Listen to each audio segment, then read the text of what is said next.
ఓం శ్రీ మహాలక్ష్మీదేవ్యై నమోస్తుతే. హరి ఓం.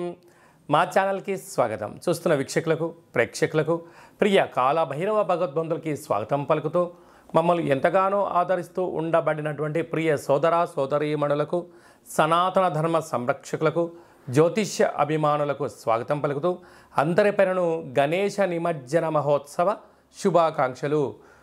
గంగా తీరం వైపు వెళ్తున్నటువంటి గణపతి స్వామివారిని ఒక ఆశీస్సులు.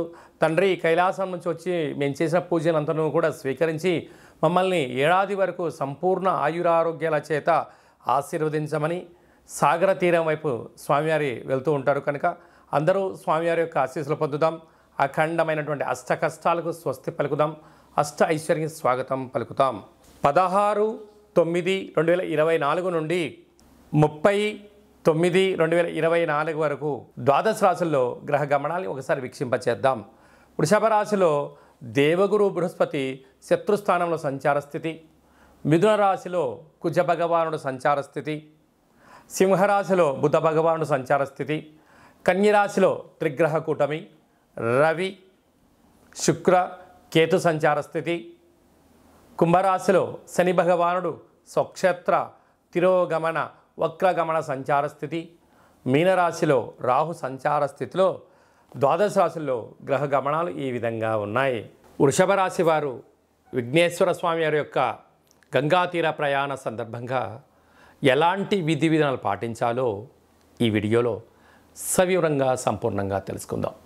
వృషభ రాశిలో ఏ నక్షత్రాలు వస్తాయనగా కృత్తికా నక్షత్రంలోని 2, 3, 4 పాదాలు, రోహిణీ నక్షత్రంలోని 4 పాదాలు, మృగశిర నక్షత్రంలోని 1, 2 పాదములు కలిపితే వృషభ రాశి అవ్వడం జరుగుతుంది. చాలామందికి పుట్టినటువంటి కాల సమయంలో డేటా బర్తులు లేనటువంటి కారణం వలన పేరు యొక్క మొదటి అక్షరాన్ని అనుసరిస్తూ ఆ రాశిని తెలుసుకునే ప్రయత్నం చేద్దాం. ఈ ఊ ఏ ఓ వా వి ఉ వే ఓ అక్షరాల వారందరూ కూడా వృషభ రాశి జాతకులే.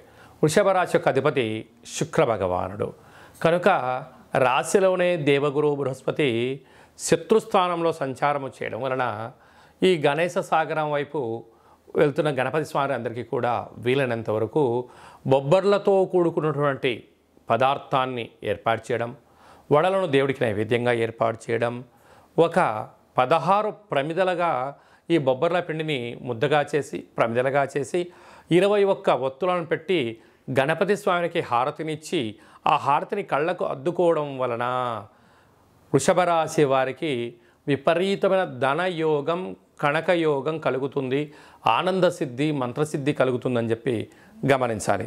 అలాగనే రాశిలోనే గురు సంచార స్థితి ఉండడం వలన భక్తి, ఆధ్యాత్మికత, దానము, ధర్మము, మనశ్శాంతి మీ సొంతం చేసే పరిస్థితి అధికంగా ఉంటుందని చెప్పి గమనించాలి. 2వ స్థానంలో కుజుడు సంచారం చేయడం వలన కుజదోష ప్రభావం కారణం వలన ధనపరమైనటువంటి చిక్కులు పొంచి ఉన్నాయి. దయచేసి లావాదేవీలు, వ్యవహారాలు, క్రయ విక్రయాలు కొంతకాలం వాయిదా వేసుకోవడం ఉత్తమోత్తంగా భావించగలగాలి. అర్ధాస్తమ బుధుడు చిన్న చిన్న విషయాలకు ఆందోళన తగదు.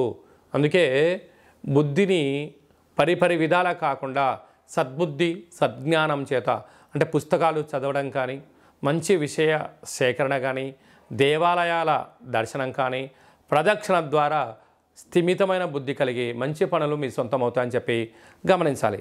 సంతాన స్థానంలో త్రిగ్రహ కూటమి రవి శుక్ర కేతు సంచార స్థితి ఉండడం వలన నూతనంగా వివాహమైన వారికి పుత్రిక సంతాన స్థితి, పిల్లల యొక్క చదువులు, పిల్లల యొక్క అభివృద్ధి వారి సొంతం అవుతుందని చెప్పి గమనించాలి. రాజ్యస్థానంలో శని భగవానుడు స్వక్షేత్రకంగా ఉంటూ వక్రగమన తిరోగమన సంచార స్థితి ఉన్నప్పుడు ఉద్యోగంలో మార్పులు, ఆటంకాలు, పై అధికారులతో సలహాలు సూచనలు మంచివి అయినప్పుడు స్వీకరించండి, లేదంటే వినే ప్రయత్నం చేయండి. వినలేదా ఉండే ఉద్యోగం పోతుంది, గృహ మార్పు ఉద్యోగ మార్పు వచ్చే అవకాశాలు చాలా అధికంగా ఉన్నాయని చెప్పి గమనించాలి.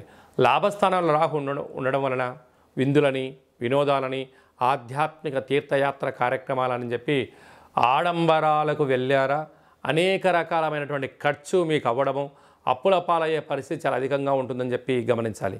అలాగనే హోటల్ వ్యాపారస్తులు, స్వయం వృత్తులు, సేవా రంగాలు, సాఫ్ట్వేర్ వారు, గృహ భవన నిర్మాణ కార్యక్రమం చేసేవారు, వ్యవసాయ సోదరీమణులు వీరందరికీ కూడా వీలైనంత వరకు మౌనం, ధ్యానం, దానం మంచిదని చెప్పి మీరు గమనించగలగాలి.